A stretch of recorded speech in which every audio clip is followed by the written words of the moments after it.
السلام علیکم ورحمۃ اللہ وبرکاتہ۔ عزیز طلباء و طالبات، آپ سب کا خوش آمدید ہے ہمارے یوٹیوب چینل جے کے بوس فاؤنڈیشن کلاسز میں۔ پیارے بچوں، آج ہم جماعت 6ویں کا سبق نمبر 2 ہمارے سرسبز جنگل جو ہیں پڑھنے جا رہے ہیں۔ اپنا ویڈیو شروع کرنے سے پہلے آپ سب سے گزارش کی جاتی ہے کہ ہماری چینل کو سبسکرائب کریں اور اپنے دوستوں میں شیئر کریں۔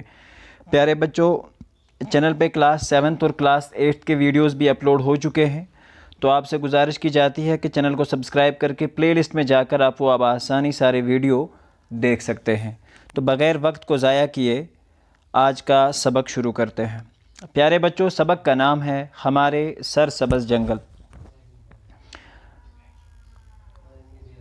بچوں، یہ تو آپ جانتے ہیں کہ ہماری ریاست جموں و کشمیر میں مختلف قسم کے جنگل پائے جاتے ہیں۔ پیارے بچوں، جیسا کہ آپ کو معلوم ہے کہ ہمارے یہاں مختلف قسم کے پیڑ پودے جنگلات جو ہیں وہ پائے جاتے ہیں۔ جنگل کی اہمیت اور افادیت سے کسی کو بھی انکار نہیں ہو سکتا۔ تو پیارے بچوں، جنگل کی اہمیت بہت ہے اور اس کے فائدے بھی، افادیت سے مراد فائدے ہوتے ہیں، تو اس کے بہت سارے فائدے ہیں۔ جنگل سے ہم بہت ساری چیزیں ہیں جو حاصل کر سکتے ہیں، جو لیسن میں آگے آپ پڑھو گے۔ پیڑ پودے ہماری زندگی کے لیے نہایت ضروری ہیں۔ پیڑ پودے جو ہیں وہ ہماری زندگی کے لیے بہت ہی ضروری ہیں، اور کیونکہ پیڑ پودوں سے ہمیں آکسیجن ملتا ہے اور یہ ماحول کو صاف رکھنے میں مدد کرتے ہیں۔ زندگی کی اہم ضروریات مثلاً خوراک، پانی اور ہوا کا جنگلات سے گہرا تعلق ہے۔ یعنی کہ پیارے بچوں، جنگل سے ہمیں خوراک، پانی اور ہوا جو ہے وہ ملتی ہے۔ آئی بات سمجھ بچوں؟ شاباش۔ درخت تازہ ہوا مہیا کرتے ہیں، ٹھیک ہے؟ تو پیارے بچوں، جو درخت ہوتے ہیں ان سے ہمیں تازہ ہوا مہیا ہوتی ہے، اور یہ ماحول کو آلودگی سے بچاتے ہیں، اور یہ ہمارے ماحول کو آلودگی سے بھی بچاتے ہیں۔ سچ تو یہ ہے کہ جنگل ماحول کا توازن بنائے رکھنے میں مدد دیتے ہیں۔ پیارے بچوں، اصل میں یہ حقیقت ہے کہ جو ہمارا ماحول ہے اس کا توازن برقرار رکھنے میں جو جنگلات ہوتے ہیں یا جو پیڑ پودے ہوتے ہیں ان کا ایک اہم رول ہے اس چیز میں، ٹھیک ہے بچوں؟ ماحول کا توازن برقرار رکھنے سے مراد یعنی کہ ماحول میں نہ زیادہ ٹمپریچر جو ہوتا ہے یا درجہ حرارت جس کو ہم کہیں گے، نہ اس کو زیادہ بڑھنے دیتے ہیں نہ زیادہ کم ہونے دیتے ہیں۔ ایک ماڈریٹ ٹمپریچر زمین کے اوپر جو بنا ہے، یہ جنگلات کی ہی وجہ سے، جہاں پہ اگر آپ دیکھ سکتے ہیں جہاں جنگلات نہیں ہوتے وہاں آندھی طوفان سے گھروں اور مکانات کو بہت ہی زیادہ نقصان پہنچتا ہے۔ کیا آپ کو معلوم ہے کہ ایک سرسبز درخت روزانہ اوسطاً 3 کلو آکسیجن چھوڑتا ہے؟ پیارے بچوں، کیا آپ کو معلوم ہے کہ ایک جو پیڑ ہوتا ہے وہ اوسطاً 3 کلو آکسیجن جو ہے وہ چھوڑتا ہے؟ انسان غذا کے بغیر 40 سے 60 دن تک زندہ رہ سکتا ہے۔ پیارے بچوں، ایک جو درخت ہوتا ہے وہ 3 کلو آکسیجن 24 گھنٹے کے اندر چھوڑتا ہے، اور انسان جو ہوتا ہے غذا کے بغیر 40 سے 60 دن تک زندہ رہ سکتا ہے۔ بغیر کچھ کھائے پیے ایک انسان کمزور ہو سکتا ہے لیکن 60 دن تک وہ مرے گا نہیں، مگر آکسیجن کے بغیر وہ 2-2.5 منٹ سے زیادہ تک نہیں رہ سکتا۔ پیارے بچوں، اگر آپ کو اس بات میں شک ہے تو اپنے ناک اور منہ کو بند کر کے آپ ایکسپیریمنٹ کر سکتے ہو، تو ہم دیکھیں گے کہ آکسیجن کے بغیر آپ کتنی دیر زندہ رہ سکتے ہیں۔ تو مطلب کہنے کا یہ ہے کہ آکسیجن کے بغیر زندگی جینا محال ہے، ایسا پاسبل نہیں ہے کہ ہم ہوا کے بغیر ایک پل بھی یا ایک سانس بھی لے سکتے ہیں۔ اگلا جو لائن ہے، اگلا جو پیرا ہے اس لیسن کا، وہ کچھ یوں ہے: سرسبز پیڑ پودے کرۂ ہوا میں آکسیجن متواتر فراہم کر کے اسے صاف اور خالص بناتے ہیں۔ پیارے بچوں، پیڑ پودوں سے ملنے والا جو آکسیجن ہے تو ہماری زمین کے اوپر جتنی بھی ہوا ہے اس کو صاف کرنے اور اس کو پیور بنانے، خالص سے مراد پیور ہوتا ہے، ٹھیک ہے بچوں؟ بہت ہی صاف شدھ، ٹھیک ہے؟ تو اس میں کوئی کسی قسم کی گندگی یا غلاظت جو ہوتی ہے وہ بالکل نہیں ہوتی۔ اگلا پیرا کچھ یوں ہے بچوں، زندہ درخت اپنی جڑوں کے ذریعے پانی چوس کر اسے تنے اور شاخوں سے گزارتے ہوئے پتوں تک پہنچاتے ہیں۔ پیارے بچوں، جو ہمارے یہاں زندہ درخت ہوتے ہیں، یعنی کہ سوکھے نہ ہوں، جو درخت سرسبز ہوں، تر و تازہ درخت جو ہوتے ہیں، اپنے جڑوں سے زمین کے اندر سے پانی کھینچتے ہیں اور تنے سے ہوتے ہوئے شاخوں سے گزارتے ہیں اور پتوں تک پہنچاتے ہیں، اور پتوں سے یہ جو ہے یہ پانی جو ہے وہ پھر ہوا میں بخارات کی شکل میں تبدیل ہو جاتا ہے اور آکسیجن جو ہے ماحول کو فراہم کرتا ہے۔ پیارے بچوں، آپ نے سائنس کے کلاس میں سٹومیٹا کا کنسیپٹ پڑھا ہوگا۔ کہا جاتا ہے کہ ایک پلانٹ کا جو پتا ہوتا ہے اس میں چھوٹے چھوٹے سراغ ہوتے ہیں جسے سٹومیٹا کہا جاتا ہے، اور یہ مدد کرتا ہے ان بخارات کو ماحول میں چھوڑنے کے لیے۔ آئی بات سمجھ بچوں؟ شاباش۔ اور اسی پروسیس کو ٹرانسپائریشن کہا جاتا ہے۔ آئی بات سمجھ؟ جہاں سے زیادہ تر یہ جو خارج ہو کر کرۂ ہوا میں مل جاتا ہے، ٹرانسپائریشن سے خارج شدہ بخارات جو ہیں کہ ہوا کی نمی میں اضافہ کر کے بارشیں اور برف برسانے میں مدد دیتے ہیں۔ تو پیارے بچوں، آپ نے دیکھا کہ جنگلات جو ہیں وہ کسی بھی جگہ کے موسمی حالات سے بھی بڑا گہرا تعلق ہوتا ہے ان کا۔ آئی بات سمجھ بچوں؟ جہاں پلانٹس بہت زیادہ ہوتے ہیں وہاں بارش بھی بہت زیادہ ہو سکتی ہے، اور جہاں پلانٹس کم ہوں تو وہاں ٹمپریچر بھی بہت ہائی رہتا ہے اور بارشوں کے کم امکانات ہوتے ہیں۔ تو پیارے بچوں، اگلا جو لائن ہے وہ کچھ یوں ہے، جنگل میں پیڑ پودوں کے گھنے جھنڈ ہوا کی رفتار کو کافی حد تک کم کرتے ہیں۔ تو پیارے بچوں، یہ جو تیز ہوا آتی ہے اور جہاں بہت زیادہ پیڑ پودے ہوں تو وہ اس ہوا کے دباؤ کو، اس کی سپیڈ کو، اس کی رفتار کو کم کر دیتے ہیں۔ جنگل کے فرش پر آندھی کی رفتار 2 سے 3 کلومیٹر فی گھنٹہ سے کبھی تجاوز نہیں کرنی چاہیے۔ آئی بات سمجھ بچوں؟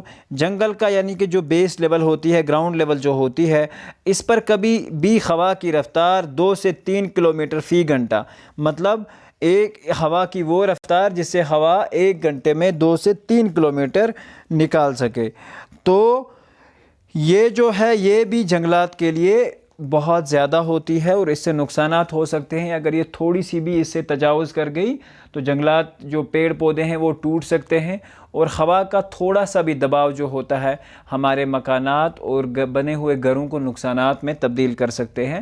لیکن جہاں پلانٹس بہت زیادہ ہوتے ہیں، جہاں ٹریز بہت زیادہ ہوتے ہیں، یہ اس ہوا کے دباؤ کو اتنا کم کرتے ہیں کہ آندھی کبھی طوفان میں تبدیل نہیں ہو سکتی۔ پیڑوں کے اوپر سے آندھی کی رفتار کتنی ہی زیادہ ہو، پیڑ پودے دھول کے طوفان کو روکتے ہیں۔ تو یہ بات آپ کو یاد رکھنی ہے کہ پیڑوں کا جو تنے ہوتے ہیں اس ایریا میں ہوا زیادہ نہ ہو، اوپر چاہے کتنی بھی زیادہ ہو تو وہاں سے پلانٹ تھوڑا سا رائٹ جائے گا یا کوئی بھی درخت تھوڑا سا لیفٹ بائیں سوے کرے گا، لیکن پھر سے واپس اپنے مقام پہ آ جائے گا، اور اس کا جو تنا ہوتا ہے وہاں ہوا کا دباؤ زیادہ نہیں ہونا چاہیے، نہیں تو کسی بھی پیڑ کو اکھاڑ کے پھینک سکتا ہے۔ آئی بات سمجھ بچوں؟ شاباش۔ اور پیڑ پودے جو ہوتے ہیں دھول کے طوفان کو روکتے ہیں۔ پیارے بچوں، ہمارے انوائرمنٹ یا ہمارے ماحول کے اندر جو دھول گرد و غبار ہوتا ہے، یہ پلانٹس اس کو بھی صاف کرنے میں مدد کرتے ہیں، اس کو بھی روکنے میں مدد کرتے ہیں۔ اور آپ کو پتہ ہی ہے پلانٹس جو ہے شور کی کثافت کو بھی کافی حد تک کم کرتے ہیں۔ جس ایریا میں بہت زیادہ پلانٹس اور بہت زیادہ درخت جو ہوتے ہیں، پیڑ پودے جو ہوتے ہیں، وہاں شور شرابہ جو ہوتا ہے یا گاڑیوں کا شور جو ہوتا ہے یہ اسے جذب کر لیتے ہیں، اور شور جو ہے وہ انتہائی کثافت میں نہیں ہوتا۔ اگر جنگل نہ ہوتے تو ہم طرح طرح کے موسموں سے لطف اندوز نہیں ہوتے۔ اگر ہمارے پاس اب جنگلات نہیں ہوتے تو یہ ساری چیزیں ہمارے پاس پاسبل نہیں ہوتی۔ تو اس سے مراد یہ ہے کہ جنگلوں کا موسموں کے ساتھ بھی ایک گہرا تعلق ہے۔ ہماری ریاست کے دریاؤں میں سال بھر پانی رہتا ہے، اور اس کے پیچھے بھی ریزن یہی ہے کہ ہماری ریاست میں بہت کثیر تعداد میں جنگلات موجود ہیں۔ آئی بات سمجھ بچوں؟ اب ہم اگلا پیرا پڑھتے ہیں۔ ہمارے یہاں کے جنگلوں میں قسم قسم کے درخت پائے جاتے ہیں۔ کشمیر میں دیودار، بدلو، چیل اور اخروٹ کے درخت کی کثرت ہے۔ آئی بات سمجھ بچوں؟ یہاں بہت سارے قسم کے جو درخت ہیں وہ پائے جاتے ہیں، جیسے دیودار ہے، بدلو ہو گیا، چیل ہو گیا، ٹھیک ہے، اور اخروٹ ہو گیا، سفیدہ وغیرہ بھی یہاں پائے جاتے ہیں۔ اور اخروٹ کے درختوں کی کثرت ہے، مطلب باقی بھی کچھ پلانٹس ہیں، ٹریز ہیں، ایسا نہیں ہے، لیکن یہ بہت زیادہ تعداد میں پائے جاتے ہیں۔ جموں کے کنڈی علاقے کی آب و ہوا خشک ہے، اس لیے وہاں چھوٹے پتوں والے تیز نوکیلے اور کانٹے دار درخت، یہاں پہ جو درخت ہے یہ پورشن میں بک میں نہیں ہے، مٹا ہوا ہے، تو یہاں جو ہے یہ درخت ہے پائے جاتے ہیں۔ مثلاً ببول، ٹھیک ہے، ببول کا ٹوتھ پیسٹ تو دیکھا ہی ہوگا نا بچوں، شاباش، خیر، اور بیر کا پیڑ، بیر نہیں ہے بچوں، بیر کا پیڑ، بانس، پھلائی اور ککوے وغیرہ، جبکہ دوسری جگہوں پر سایہ دار درخت مثلاً پلاش ہے، شیشم ہے، املتاس ہے، دیودار اور چیل وغیرہ پائے جاتے ہیں۔ اب جموں میں کیا وجہ ہے کہ وہاں یہ کیوں پائے جاتے ہیں اور یہاں کیوں نہیں ہیں؟ کچھ پلانٹس جو ہیں وہ گرم ماحول کو پسند کرتے ہیں اور وہیں اگتے ہیں زیادہ تر، ٹھیک ہے، تو اس لیے وہاں کے کچھ پتے جو ہیں وہ نوکیلے بھی بہت، یہ پلانٹس جو ہیں ان کے پتے جو ہیں وہ نوکیلے ہوتے ہیں بہت زیادہ، اور کیونکہ خشک علاقہ ہونے کی وجہ سے اس طرح کے کوالٹیز جو ہیں، اس طرح کی خصوصیات ان پلانٹس میں شامل ہیں، ان درختوں میں شامل ہیں جن کے نام میں نے اوپر پڑھے، جیسے پلاش ہے، شیشم ہے، ملتاس ہے، دیودار وغیرہ ہے، تو یہ وہاں پہ پائے جاتے ہیں۔ اب اگلا پیرا ہم پڑھیں گے، اگلی لائن جو اس کی ہے کچھ یوں ہے: جنگل جنگلی جانور کی پناہ گاہ ہے۔ یہ تو پتہ ہی ہے آپ کو بچوں کہ جنگل میں پائے جانے والے جو بھی وحشی جانور ہیں، جنگل ان کا گھر ہے۔ جنگلوں کی چھتر چھایا میں جنگلی جانور بلا روک ٹوک گھوم پھر سکتے ہیں، اور جنگلوں کی جو چھتر چھایا ہے اس میں جنگلی جانور بغیر کسی پریشانی کے گھوم پھر سکتے ہیں، کیونکہ چھتر اور چھایا مطلب سایہ، جنگلوں میں جب گھنی جھاڑیاں ہوتی ہیں تو یہ جانور جو ہوتے ہیں ان کو اپنی جھاڑیوں کے اپنے آپ کو ان جھاڑیوں کے اندر چھپا لیتے ہیں اور انسان کی نظر سے ہمیشہ دور بھاگتے رہتے ہیں، اور یہ بلا آسانی اپنا شکار وغیرہ جو ہے اور اپنی خوراک جو ہے وہ انہی جنگلوں سے ہی حاصل کرتے ہیں۔ جنگلوں میں جانور کھا پی سکتے ہیں اور نسل کشی کر سکتے ہیں۔ کھانے پینے سے تو مطلب ہے کہ جنگل میں ساری فوڈ جو ہے ان کو ملے گی جس طرح کی وہ فوڈ چاہیے، اور دوسرا نسل کشی، یعنی کہ اپنے نسل کو آگے بڑھا سکتے ہیں، نئے نئے جانور پیدا کر سکتے ہیں، نئے نئے اپنے بچے، اپنی نسل کے بچے پیدا کر سکتے ہیں۔ جنگلات جنگلی جانوروں کو نہ صرف پناہ دیتے ہیں بلکہ انہیں کھانا بھی میسر کرتے ہیں۔ یہ جو جنگلات ہوتے ہیں بچوں، یہ تو ان کا گھر ہی نہیں ہے، جانوروں کا گھر ہی نہیں ہے، بلکہ انہیں کھانا بھی میسر کرتے ہیں، یعنی کہ کھانے پینے کی ساری جو اشیاء ہیں جانوروں کو یہاں سے مل جاتی ہیں۔ تو پیارے بچوں اگلا پیرا ہم پڑھتے ہیں: ہمارے جنگلوں میں انواع و اقسام کے پرندے اور جانور پائے جاتے ہیں۔ انواع سے مراد بچوں طرح طرح کے، یعنی کہ مختلف قسم کے، تو ہمارے جنگلوں میں بہت سارے پرندے اور جانور بھی پائے جاتے ہیں۔ کشمیر کے جنگلوں میں بارہ سنگا، خرن، شیر، چیتا، ریچھ اور برفانی لومڑی وغیرہ جانور بڑی تعداد میں ملتے ہیں۔ جموں کے جنگلوں میں چیتا، گیدڑ، نیل گائے اور لنگور وغیرہ پائے جاتے ہیں۔ یہ پیارے بچوں یہ کچھ جانور ہیں جو یہاں پائے جاتے ہیں۔ اس کے اوپر ایک سوال بھی لیسن میں پوچھا گیا ہے۔ بارہ سنگا، خرن، شیر، چیتا، ریچھ وغیرہ، اور جموں کے جنگلوں میں پائے جانے والے جانور گیدڑ، نیل گائے اور لنگور وغیرہ جو ہیں یہ بہت مشہور ہیں۔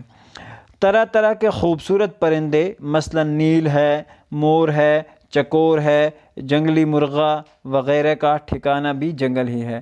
پیارے بچوں چکور جو ہے، چکور ایکچول میں یہ ایک پرندہ ہوتا ہے، فاختہ کی صورت میں ایک پرندہ ہوتا ہے، اور یہ بہت ہی خوبصورت پرندہ ہوتا ہے۔ آئی بات سمجھ بچوں؟ جنگلی مرغا، ٹھیک ہے، جنگل میں پائے جانے والے مرغے ہوتے ہیں، اور یہ ونٹرز کے دوران ہی زیادہ تر اڑ کے آ جاتے ہیں، کیونکہ جب برف پڑ جاتی ہے تو ان کی جو جھاڑیوں میں بنائی ہوئی چھپن جگہ ہوتی ہے جہاں یہ چھپ کے بیٹھے ہوتے ہیں، تو وہاں جب برف آ جاتی ہے تو یہ اڑ کے پھر گاؤں کی اور آتے ہیں اور لوگ ان کو پکڑ کر کھا لیتے ہیں۔ آئی بات سمجھ؟ ہمارے کشمیر میں تو ایسا ہی ہوتا ہے، لیکن میں تو یہ کہوں گا کہ ان کو بچانا چاہیے، اور جو بھی ہمارے پاس یہ پرندے ہیں، جانور ہیں، ان کی حفاظت کرنی چاہیے۔ آئی بات سمجھ بچوں؟ چلیے تو پھر ہم اگلا پیرا پڑھتے ہیں۔ اگلا پیرا بچوں کچھ یوں ہے: جنگلوں سے ہمیں بے شمار فائدے ہیں، ان سے ہم ایندھن اور لکڑی حاصل کرتے ہیں۔ پیارے بچوں، جنگلوں سے ہمیں بے شمار فائدے ملتے ہیں، جیسے کہ ہم ان سے ایندھن ہوتا ہے بچوں جلانے کی لکڑی، ٹھیک ہے بچوں، اور وہ دوسری لکڑی جو ہوتی ہے وہ تعمیرات کے کام میں آتی ہے، کھڑکی، دروازے اور چھتیں مکانوں کی ان سے ہی بنائی جاتی ہیں۔ لکڑی سے ہم طرح طرح کی چیزیں بناتے ہیں، مثلاً پل، مکانات۔ اب آج کل کے دور میں لکڑی سے پل نہیں بنائے جاتے، لیکن پہلے بہت زیادہ پل بنائے جاتے تھے، اور گاؤں میں چھوٹی پگڈنڈیوں کے اوپر جو کہیں پہ چھوٹے نالے ہوں تو وہاں لکڑیوں کے پل آج بھی بنوائے جاتے ہیں۔ مکانات اور کشتیاں وغیرہ جو تھی وہ بھی آلریڈی اسی سے بنائی جاتی تھی۔ جنگلوں میں پائی جانے والی جڑی بوٹیوں سے مختلف اقسام کی دوائیاں تیار کی جاتی ہیں۔ پیارے بچوں، ہمارے جنگلات میں جو ملنے والی جڑی بوٹیاں ہیں ان سے مختلف اقسام کی دوائیاں تیار کی جاتی ہیں۔ اس کے علاوہ جنگل ہماری زمین کو کٹاؤ اور بہاؤ سے بچاتے ہیں، کیونکہ پیارے بچوں جو درخت کی جڑیں ہوتی ہیں وہ زمین کو جکڑے رکھتی ہیں اور اس کے اندر سٹرینتھ پیدا کرتی ہیں، اس کے اندر طاقت پیدا کرتی ہیں، تاکہ تیز موسلا دار بارش کی وجہ سے زمین کھسک نہ جائے اور کہیں سے ٹوٹ نہ جائے۔ تو اس طرح سے یہ زمین کو کٹنے اور بہاؤ سے، بہنے سے بچاتے ہیں، کیونکہ درخت اپنی جڑوں سے زمین کو بڑی مضبوطی کے ساتھ جکڑے رکھتے ہیں۔ پیارے بچوں، اب ہم آگے پڑھیں گے۔ جنگل ایک ایسی دولت ہے جس کی انسان کو ہمیشہ ضرورت رہتی ہے۔ تو پیارے بچوں، یہ تو ضروری ہی بات ہے کہ جنگلوں سے ہمیں اتنے فائدے جو مل رہے ہیں تو ان کی تو ضرورت ہمیشہ رہے گی۔ بے شمار فوائد کی وجہ سے جنگل کو سرسبز سونا بھی کہتے ہیں۔ تو بے شمار جو فوائد ہیں ان کی وجہ سے ان کو سرسبز سونا کہا جاتا ہے، یعنی کہ گرین گولڈ کہا جاتا ہے۔ ہمیں چاہیے کہ ہم اس دولت کا صحیح استعمال کریں۔ تو پیارے بچوں، یہاں ہمیں کتاب سے جو ہمارے مصنف ہیں وہ نصیحت کر رہے ہیں کہ ہمیں چاہیے کہ دولت کا صحیح طریقے سے استعمال کریں، اس کو بے دریغ نہ کاٹیں۔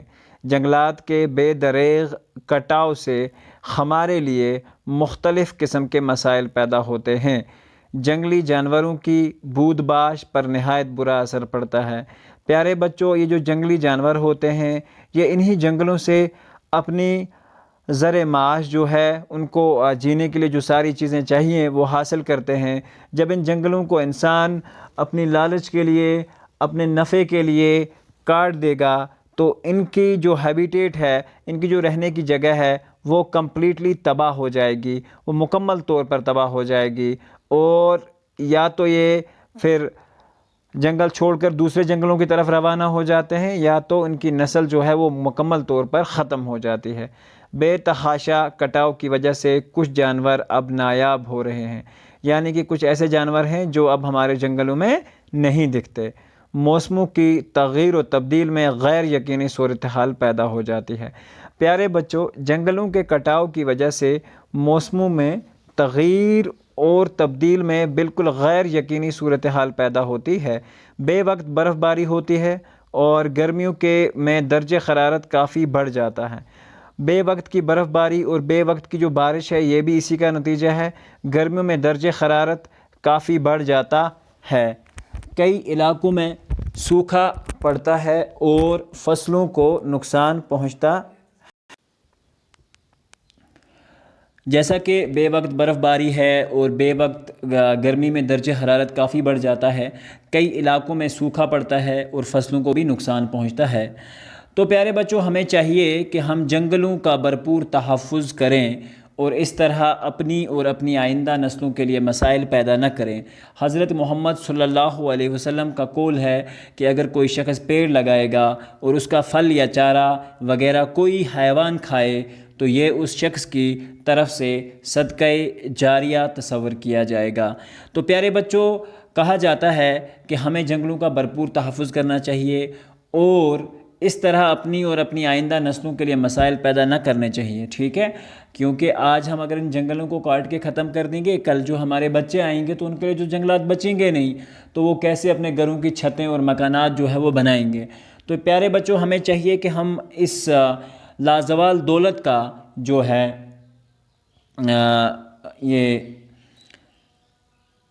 اس دولت کا بھرپور تحفظ کریں اور اس کا صحیح استعمال کریں، ٹھیک ہے؟ آپ جہاں کہیں بھی کسی کو یہ غلط کام کرتے ہوئے یا لکڑی کو بیچتے ہوئے دیکھیں تو فوراً انسان کو اطلاع کرنی چاہیے، ٹھیک ہے؟ کیونکہ جنگلوں کا بے دریغ کٹاؤ ہماری سوسائٹی، ہماری کمیونٹی کے لیے بہت ہی خطرناک ہے بچوں، ٹھیک ہے؟ اگر کوئی شخص پیڑ لگائے اور اس کا پھل یا چارہ وغیرہ کوئی حیوان کھائے تو یہ اس شخص کی طرف سے صدقہ جاریہ رہتا ہے، یعنی کہ اس کے ہمیشہ جب بھی ہر سال، کیونکہ پیڑ جو ہوتے ہیں وہ ہر سال پھل اگاتے ہیں، تو صدقہ جاریہ سے مراد جاری رہنے والا صدقہ، ٹھیک ہے؟ یعنی کہ ایک بار آپ نے دیا، اس کا ثواب جو ہے وہ آپ کو مکمل طور پر ہمیشہ جاری رہتا ہے، ٹھیک ہے بچوں؟ ایسے ہی مسجد بنانا یا ایسی پل بنانا یا ایسی جو کام ہوتے ہیں سوسائٹی کے اندر، اگر انسان کرے تو وہ ہمیشہ صدقہ جاریہ میں مانے جاتے ہیں۔ تو پیارے بچوں، ہمارا آج کا جو سبق ہے ہوتا ہے مکمل۔ امید کرتے ہیں کہ آپ کو یہ سبق اچھے سے سمجھ آیا ہوگا۔ پیارے بچوں، ہماری چینل کے اوپر 7th اور 6th کلاس کے ویڈیوز لگاتار آ رہے ہیں اور ساتھ میں 8th کے بھی آ رہے ہیں۔ آئندہ لیکچرز میں ہم 9th اور کلاس 10th کی اردو بھی مکمل کریں گے۔ امید کرتے ہیں کہ آپ کو ہمارا آج کا لیکچر پسند آیا ہوگا۔ ملتے ہیں اگلے لیکچر میں، جس میں ہم بات کریں گے اس لیسن کے سوالات کے اوپر۔ تو جب تک کے لیے اللہ حافظ و نگہبان۔